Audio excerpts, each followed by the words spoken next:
they know that in order to scale, in order to grow, they're going to continue to need to improve their team and not just try to solve it themselves. All right, Pat and Doug back with another episode of the Wealthy Fitness Entrepreneur. And today we're going to talk about the secrets to their success. More specifically, we've got just a tremendous group of clients in our Boardroom program, which is like our highest level coaching mastermind program. And to start the year, it was pretty amazing. I've been running mastermind groups since about 2008. And I don't ever remember a group where universally everybody had a best year ever, a PR, whether it was revenue or profit.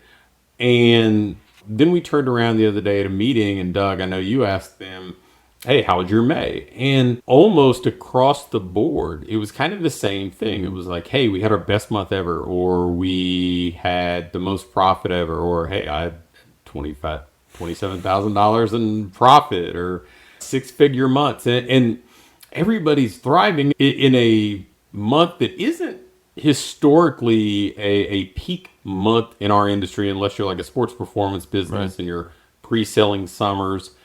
So I think we thought it might be a fun topic to talk through. Like, what are some of the characteristics or traits that you're seeing in this group of businesses? Because frankly, I mean, it's a pretty eclectic group, right? We've got people who do group training. We have people who do like one-on-one and semi-private training. We have people who serve fat loss markets, the over 50 market, sports performance. And we've got a pretty broad mix, and geographically they're all over the place. So what are some of the things that you're seeing in them that are kind of commonalities that have helped them continue to improve and grow pretty much month after month?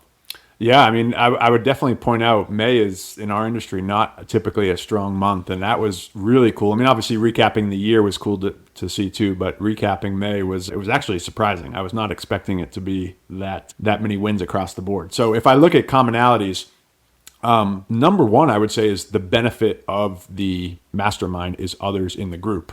And so not just hearing from you or I, but I know a lot of them connect outside of just our weekly calls with sharing, hey, maybe one sports performance guy will hop on the call with another sports performance business owner and share best practice. So I think before speaking to maybe individual characteristics that I see common, I would say the group collectively, if you're a part of a mastermind, making sure you take advantage of the benefit of having others in the group and sharing best practices, not only in the formal calls, but in meetings, but also kind of offline as well. So that was, I think we're seeing that more and more, especially as the group's been around now for a couple of years.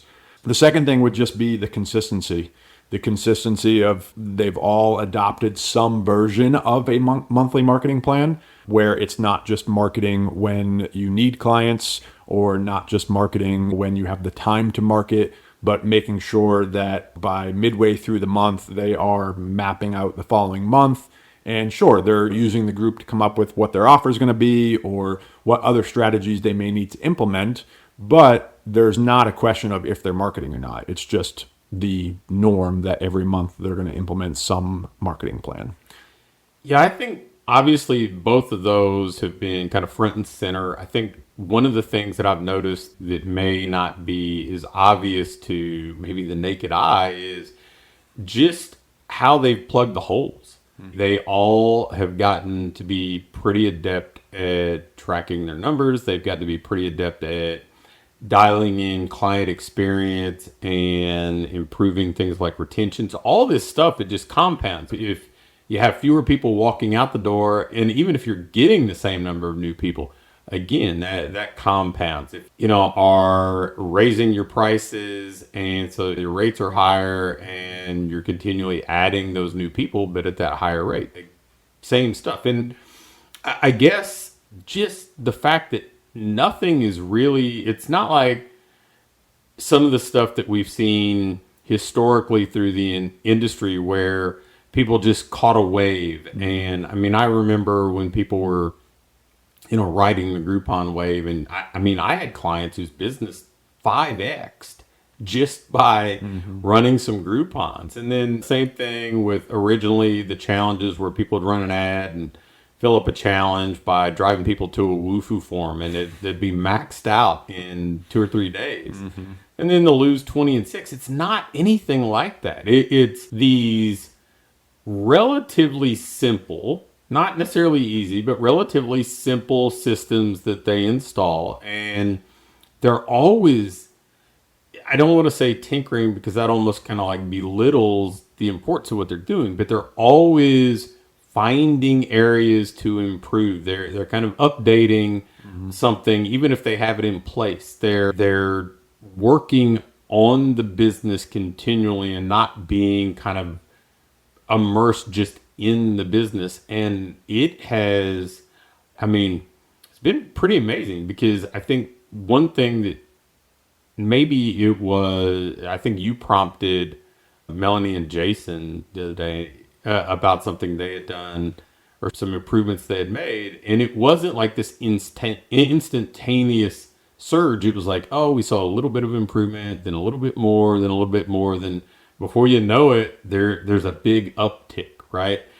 And I think that's kind of been the case for a lot of them. So have there been any other things that you've seen with this group? I mean, I've got a couple more, but I don't want to completely steal your thunder on some of that. I think you mentioned the numbers. This is something that I've learned to kind of, when you ask somebody, a gym owner specifically, a fitness business owner specifically, if you ask them, how many clients do you have? What was your profit last month? How many leads did you generate? Some of what, in my opinion, would be for strong business operators, basic numbers to know.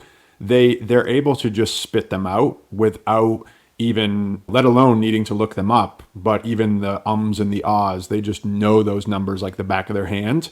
And so that tells me if you know those numbers very well, you're now using the scoreboard on a weekly basis, and you're now changing your action items based on that scoreboard.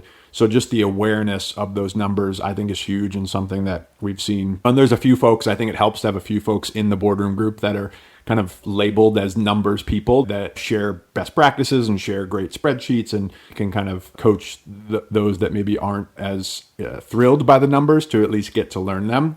And then the other thing that I see is everybody is constantly talking about people problems, not in a negative way, but that they know that in order to scale, in order to grow, they're going to continue to need to improve their team and not just try to solve it themselves, not just try to do all the work themselves. It's solving the people problems so that you can continue to delegate and elevate and not just try to continually do it all yourself, because we know the most successful business owners have some version of a team in place.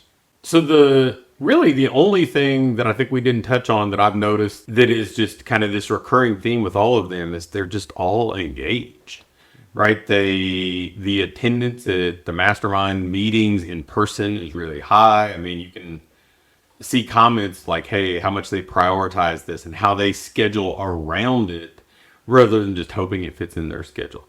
Same thing with our weekly meetings that we do. They show up to the win weeks.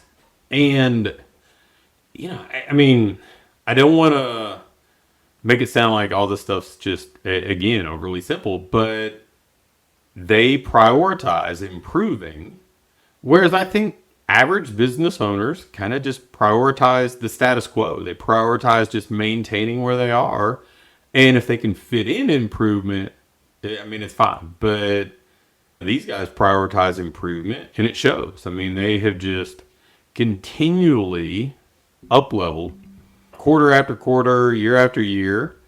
And hopefully if you're watching this, listening to this, you take that to heart. It's not looking for the grand slam. It's just these consistent singles month after month or 6-week sprint after 6-week sprint, and letting them compound and just doing the stuff that, frankly, I don't think it takes any sort of incredible talent or gift to do. It's just, man, I show up and do the things that, frankly, most business owners won't do.